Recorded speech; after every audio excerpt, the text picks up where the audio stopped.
Hey guys, and welcome back to this channel. In this video, I'll be showing you guys how you can remove objects from a certain, background from certain objects. So most of the times, cutout can only all the times, they can only remove backgrounds from people, I guess, and not objects. So for instance, the soccer ball, it won't remove the background because it's not a person, it's just an object. So I am just going to go to cutout here and I'm going to select customize cutout. It is a pro feature, and I'm going to select the smart brush. I'm going to adjust the size a little bit here. Select the thing again, and I'm going to try my best to select the ball, and I'm hoping that it can detect it.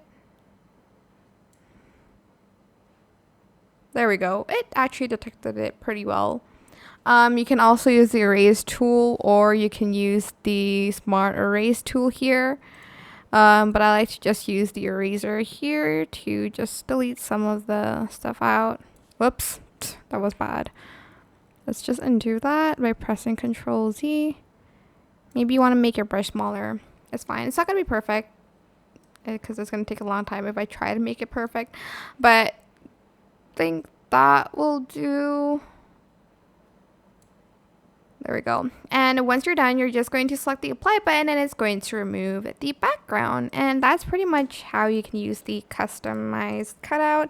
I hope this tutorial was helpful for you guys. Don't forget to like, comment, share, and also subscribe to this channel if you haven't done that already. If you have any more questions, just leave it in the comment section down below. I will try my best to answer them all for you guys. And if you found this video helpful, please click the thanks button above the description box down below. Thank you so much for watching. Bye!